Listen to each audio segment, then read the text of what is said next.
एक परिवार, एक नॉर्मल डिनर, प्लेट में बिरयानी और तरबूज और कुछ घंटों बाद 4 मौतें। पहली नजर में ये फूड पॉइजनिंग का केस लगता है, लेकिन क्या हुआ अगर मैं आपसे कहूं कि जहर खाने में नहीं बल्कि खाने के कॉम्बिनेशन में छुपा हुआ था। और ये कॉम्बिनेशन शायद आज रात आपने भी खाया हो। आज हम सिर्फ एक केस की जांच नहीं करेंगे, हम 3000 साल पुराने एक ऐसे ब्लैक लिस्टेड कोड को डिकोड करेंगे जो बताता है कि कौन सी दो चीजें एक साथ प्लेट में कभी नहीं होनी चाहिए। हम विज्ञान की मदद से देखेंगे कि कैसे दो सुपर फूड शहद और घी एक साथ मिलकर एक धीमा जहर बन सकते हैं। और सबसे जरूरी सवाल, जब हम अपनी प्लेट में अलग अलग चीजों को मिलाते हैं तो क्या हमारे पेट के अंदर सच में केमिकल वॉर छिड़ जाती है? इन सभी सवालों के जवाब जानना जरूरी है, क्योंकि आज का फ्यूजन फूड कल्चर हमसे हर रोज ये गलती करवा रहा है। तो चलिए उस रात में वापस चलते हैं। अप्रैल 2026, मुंबई। एक परिवार ने रात में खाने में बिरयानी और उसके कुछ देर बाद तरबूज खाया। कुछ ही घंटों के अंदर परिवार के सदस्यों की तबीयत बिगड़ने लगी और देखते ही देखते 4 लोगों की मौत हो गई। लेकिन ये कोई अकेली या अनोखी घटना नहीं थी। सितंबर 2023 में ओडिशा के एक घर में बना साधारण सा खाना, पनीर की सब्जी, रोटी और दूध खाना खाने के बाद में एक ही परिवार के 3 लोगों की जानें चली गई। और 2013 का वो भयानक Bihar mid day meal case कौन भूल सकता है, जहां स्कूल का खाना खाने से 23 से ज्यादा बच्चों की मौत हो गई थी। जब भी ऐसी कोई घटना होती है तो सबसे पहला और सबसे बड़ा तार्किक शक एक ही चीज पर जाता है, फूड पॉइजनिंग। यानी खाने में कोई बाहरी गंदगी, कोई खतरनाक बैक्टीरिया या फिर कोई जहरीला केमिकल मिल गया होगा। और ज्यादातर मामलों में यह सच भी होता है। जैसे बिहार वाले केस में जांच में पता चला कि खाना पकाने के तेल में गलती से एक बेहद खतरनाक कीटनाशक मिल गया था। ये वजह अपनी जगह बिल्कुल सही है, लेकिन मुंबई जैसे केस में एक सवाल हवा में तैर रहा था। क्या हो अगर उस बिरयानी और तरबूज में कोई बाहरी गंदगी, कोई बैक्टीरिया था ही नहीं? क्या हो अगर असली अपराधी कोई वायरस नहीं बल्कि वो दो चीजें थी जिन्हें एक साथ खाया गया था? क्या खाने की चीजों का एक साथ गलत कॉम्बिनेशन भी जानलेवा हो सकता है? आधुनिक मेडिकल साइंस और फॉरेंसिक जांच इस सवाल का एक बहुत ही सीधा जवाब देती है, नहीं। वैज्ञानिक दृष्टिकोण से दो अलग अलग स्वस्थ और ताजे खाद्य पदार्थ का संयोजन किसी स्वस्थ इंसान में तत्काल मौत का कारण बने, ऐसा होना लगभग असंभव है।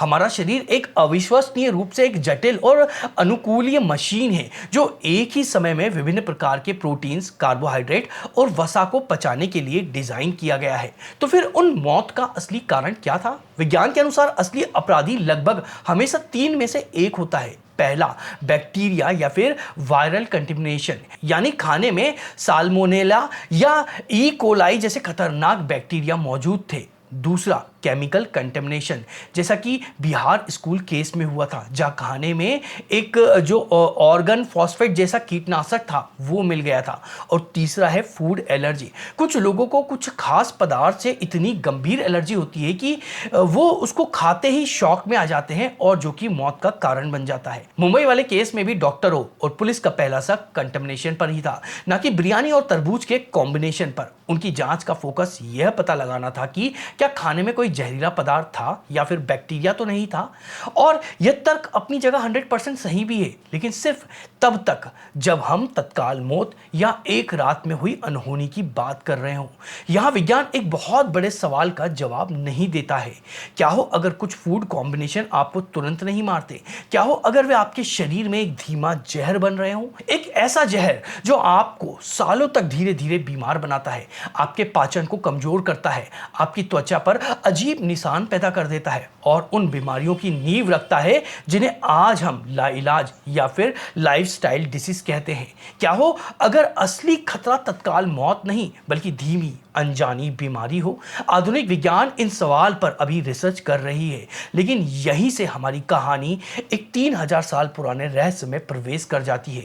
एक ऐसा ज्ञान जो उन धीमे जहर वाले कॉम्बिनेशन की एक पूरी ब्लैक लिस्ट पहले ही तैयार कर चुका है। आज से लगभग 3000 साल पहले भारत में एक ग्रंथ लिखा गया था, चरक संहिता। इसे आयुर्वेद का सबसे महत्वपूर्ण टेक्स्ट माना जाता है और इसी ग्रंथ में एक पूरा अध्याय एक ऐसे कॉन्सेप्ट को समर्पित है जिसे विरुद्ध आहार कहा जाता है। विरुद्ध आहार का मतलब है विरोधी या फिर असंगत, मतलब इनकम्पेटेबल, और आहार का मतलब है खाना, मतलब भोजन। यानी एक ऐसा भोजन जो पेट में जाकर पचता नहीं बल्कि एक दूसरे से लड़ने लगता है। यह वो फूड पॉइजनिंग नहीं है जिसकी बात आधुनिक विज्ञान करता है, जिसमें कोई बाहरी बैक्टीरिया या वायरस आकर आप पर हमला करता है। यह एक अलग ही तरह की केमिकल वॉर है जो आपके अपने शरीर के अंदर आपकी अपनी प्लेट की वजह से छिड़ जाती है। चरक संहिता ऐसे 18 अलग अलग तरीकों का जिक्र करती है जिनमें स्वस्थ भोजन भी हमारे शरीर के लिए धीमा जहर बन सकता है। और इस लिस्ट में सिर्फ क्या किसके साथ ना खाएं यह नहीं है, इसमें गलत समय पर खाना, गलत मौसम में खाना, गलत तरीके से पकाकर खाना और गलत मात्रा में खाना भी शामिल है। इस 3000 साल पुरानी ब्लैक लिस्ट में कुछ ऐसे कॉम्बिनेशन हैं जिन्हें सुनकर आज हमें हैरानी होती है, जैसे दूध के साथ खट्टे फल खाना, मछली के साथ में दूध पीना या फिर शहद को कभी भी गर्म करके या किसी गर्म चीज में मिलाकर पीना। आजकल तो लोग बाग चाय के अंदर या कॉफी के अंदर भी शहद मिलाकर खा रहे हैं, उसको पी रहे हैं। ये भी हमारे लिए खतरनाक है। ये सिर्फ अंधविश्वास या सुनी सुनाई बातें नहीं है, ये हजारों सालों के ऑब्जर्वेशन पर आधारित एक तरह की प्राचीन बायोकेमिस्ट्री थी। हमारे पूर्वज ये समझ गए थे कि हर भोजन की अपनी एक तासीर या शक्ति होती है, कोई गर्म होता है, कोई ठंडा, और हर भोजन का पचने के बाद में आपके शरीर पर एक अलग प्रभाव पड़ता है। जब दो बिल्कुल उल्टी प्रकृति की चीजें पेट में एक साथ मिलती हैं तो हमारा पाचन तंत्र कंफ्यूज हो जाता है, वो उन्हें ठीक से पचा नहीं पाता है और यह अधपचा भोजन पेट में सड़ने लगता है, जिससे एक चिपचिपा विषाक्त पदार्थ बनता है जिसे आयुर्वेद में आम कहा जाता है। और यह आयुर्वेद का आम ही वो धीमा जहर है जिसका जिक्र हमने थोड़ी देर पहले किया था। यही वो जड़ है जो धीरे धीरे शरीर में फैलकर उन बीमारियों को जन्म देती है जिन्हें आज का मोटापा, डायबिटीज, त्वचा रोग और ऑटोइज्म जैसे डिसऑर्डर कहा जाता है। इस तरह के गहरे ज्ञान को समझने और आप तक लाने के लिए हमें बहुत गहरी रिसर्च और समय लगता है। अगर आपको यह पसंद आ रहा है तो आप चाहते हैं कि हम ऐसे ही और भी छुपे हुए वैज्ञानिक रहस्यों को सामने लाते रहें तो इस वीडियो को आप लाइक जरूर करिएगा और चैनल को सब्सक्राइब करना मत भूलिएगा। आपका एक छोटा सा सपोर्ट हमें ऐसी गहरी पड़ताल जारी रखने में हिम्मत देता है। तो चलिए अब उस 18 नियमों की लिस्ट में से एक सबसे अजीब और सबसे विवादास्पद नियम को देखते हैं। एक ऐसा कॉम्बिनेशन जिसे जब आधुनिक विज्ञान ने अपनी लैब में परखा तो उनके नतीजे हैरान करने वाले थे। और यह नियम कहता है कि दो सुपर फूड शहद और घी अगर गलत अनुपात में मिला दिए जाएं तो वो अमृत नहीं बल्कि जहर बन जाते हैं। भारत के हर घर में इन्हें सेहत के लिए सोना माना जाता है, लेकिन आयुर्वेद में एक बहुत ही सटीक नियम है जिसे कहते हैं मात्रा विरुद्ध, यानी क्वांटिटी इनकम्पेटिबल। आयुर्वेद साफ तौर पर कहता है कि शहद और घी को कभी भी बराबर मात्रा में नहीं मिलाना चाहिए और नहीं खाना चाहिए। यह सुनने में थोड़ा अजीब लग सकता है क्योंकि अगर शहद अच्छा है और घी भी अच्छा है तो 1 चम्मच शहद और 1 चम्मच घी जहर कैसे हो सकता है? कुछ लोग तो यहां तक कहेंगे कि यह तो बस खाना है, कोई लैब का केमिकल थोड़ी है जो बम बन जाएगा। लेकिन असल में हमारा पेट ही वो सबसे बड़ी लैब है जहां हर सेकंड हजारों केमिकल रिएक्ट होते हैं, बनते हैं। आयुर्वेद के अनुसार जब आप शहद और घी को अलग अलग मात्रा में मिलाते हैं, जैसे कि 2 हिस्सा शहद और 1 हिस्सा घी, तो ये एक योगवाही बन जाता है, यानी एक ऐसा करियर जो दवाओं के असर को बढ़ा देता है। लेकिन जैसे ही इनका वजन बराबर होता है इसकी केमिस्ट्री बदल जाती है। और ये एक कोई कोरी कल्पना नहीं है, आधुनिक विज्ञान ने भी जब इस पर रिसर्च की तो उनका नतीजा चौंकाने वाले था। चार्ल्स फोस्टर नाम के एक रिसर्चर ने चूहों पर एक कंट्रोल स्टडी की। उन्होंने चूहों को 60 दिन तक शहद और घी बराबर मिश्रण खिलाया। नतीजा, चूहों का वजन तेजी से गिरने लगा, उनके बाल झड़ने लगे और उनके कानों पर लाल घाव बनने लगे। जब उनके खून की जांच हुई तो पता चला कि 1:1 का कॉम्बिनेशन शरीर में एक बहुत खतरनाक प्रोसेस को ट्रिगर कर रहा था जिसे कहते हैं नॉन एंजाइमेटिक ग्लाइकेशन। सरल शब्दों में कहें तो शहद की शुगर और घी के फैट्स ने आपस में मिलकर कुछ ऐसे डैमेज प्रोटीन बनाए जिन्हें साइंस की भाषा में AGE मतलब एडवांस ग्लाइकेशन एंड प्रोडक्ट कहा जाता है। ये वो कचरा है जो हमारी कोशिकाओं और नसों में चिपक जाता है और शरीर में भयंकर सूजन पैदा कर देता है। इतना ही नहीं, इस मिश्रण ने शरीर के मुख्य एंजाइम्स जैसे कि DPP-4 के लेवल को 37% तक बढ़ा दिया, जिसकी वजह से खून में शुगर का लेवल अनकंट्रोल होने लगा। चूहों के लीवर में भी इन्फेक्शन के साफ संकेत मिले। तो सोचिए, जिस मिश्रण को हम सेहत के लिए खा रहे हैं वो अंदर ही अंदर हमारे मेटाबॉलिज्म को तबाह कर रहा है। यह हमें एक बहुत ही बड़ी बात सिखाता है कि सेहतमंद खाना सिर्फ इस बारे में नहीं है कि आप क्या खा रहे हैं, बल्कि वह इस बारे में है कि आप उसे कितना और किसके साथ खा रहे हैं। लेकिन अगर वजन और मात्रा का खेल इतना खतरनाक हो सकता है तो सोचिए तब क्या होता होगा जब हम दो ऐसी चीजों को मिलाते हैं जिनकी मूल प्रकृति ही एक दूसरे की जानी दुश्मन है। आयुर्वेद में एक शब्द है अभिशांति। यह उन चीजों को कहा जाता है जो शरीर के सूक्ष्म रास्तों यानी माइक्रो सर्कुलेटरी चैनल्स को ब्लॉक कर देते हैं, और इसका सबसे बड़ा उदाहरण है दूध मछली का कॉम्बिनेशन। आज के मॉडर्न फूड वर्ल्ड में मछली को व्हाइट सॉस या फिर डेयरी प्रोडक्ट्स के साथ में परोसना आम बात हो गई है, लेकिन आयुर्वेद इसे वीर विरुद्ध कहता है। दूध शीतल है और मछली गर्म है। जब ये दोनों पेट में मिलते हैं तो शरीर के अंदर एक भयंकर कंफ्यूजन पैदा हो जाता है। आधुनिक विज्ञान इसे स्कोम्ब्राइट पॉइजनिंग और फिर बायोजेनिक एमाइन के नजरिए से देखता है। मछली में स्वाभाविक रूप से हिस्टिडिन नाम के अमीनो एसिड होते हैं। अगर मछली को सही तापमान पर स्टोर ना किया जाए तो बैक्टीरिया इसे हिस्टोमाइन में बदल देते हैं। अब जब आप इसे दूध या दही के साथ में खाते हैं तो इसमें पहले से ही कुछ एंजाइम्स होते हैं जो शरीर की जहर निकालने की क्षमता को कमजोर कर देते हैं। नतीजा, चेहरे पर लाल निशान बनना, शरीर पर चकत्ते मतलब रैशेस बनना, खुजली और गंभीर पाचन समस्या। ये वही लक्षण हैं जिन्हें आयुर्वेद ने रक्त वृद्धि और त्वचा रोग के रूप में हजारों साल पहले पहचाना था। यही हाल दूध और खट्टे फलों जैसे कि नींबू, संतरा या अनानास के साथ में होता है।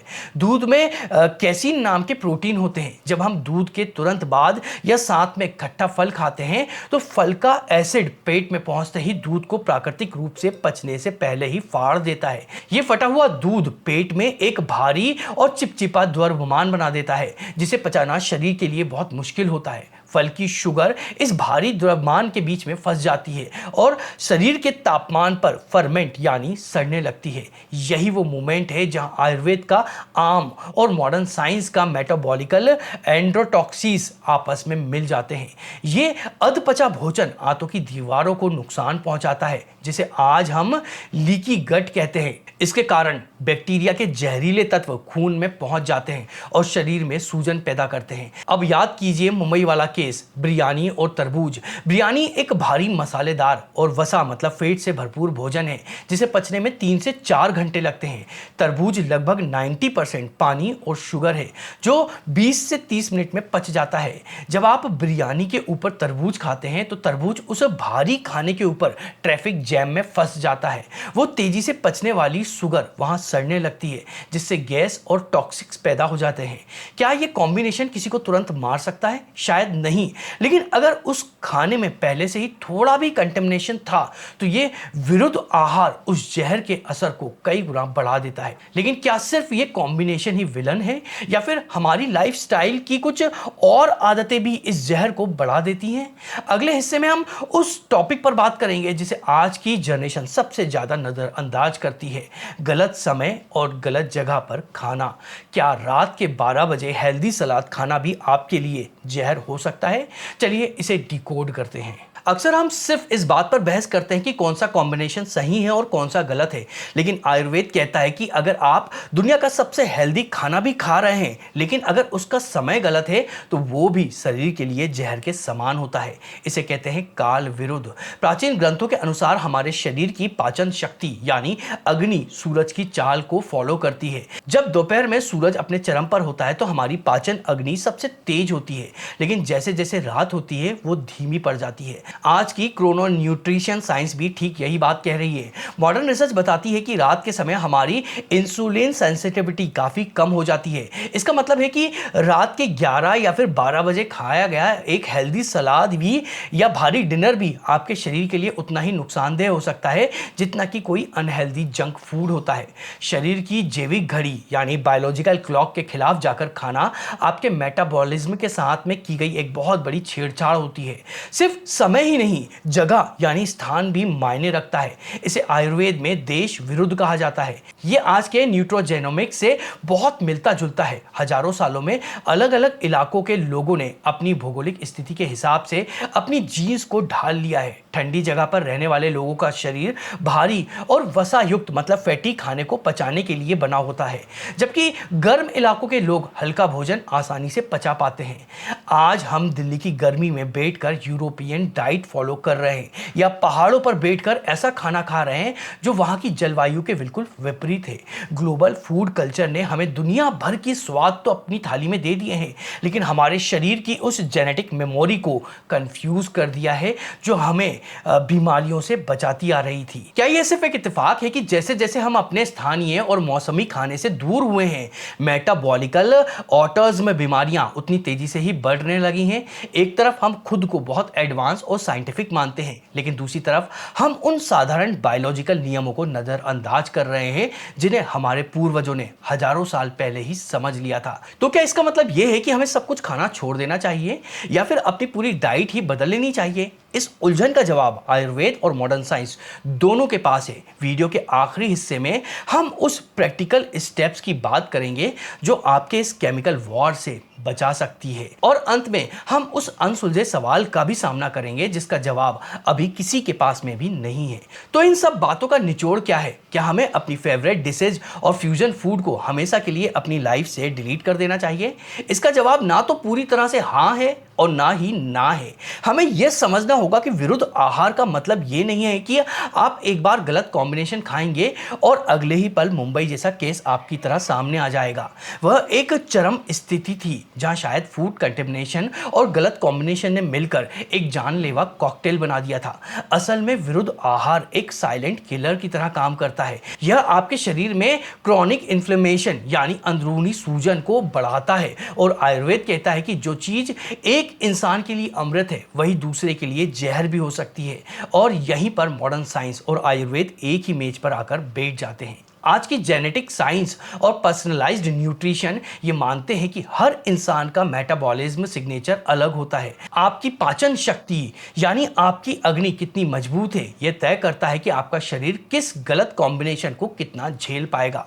लेकिन इसका मतलब ये नहीं है कि हम अपनी बॉडी का टेस्ट लेते रहें। कुछ बुनियादी बातें हैं जो आप सभी को आज से ही अपनानी चाहिए। पहला, जितना हो सके साधारण और होल फूड खाएं। प्रकृति ने चीजों को जिस रूप में बनाया है उन्हें उसी रूप में खाना सबसे सुरक्षित है। दूसरा, अपनी जड़ों की ओर लौटना। स्थानीय और मौसमी भोजन आपकी जीन्स के साथ में सबसे अच्छे तरीके से तालमेल बिठाती हैं।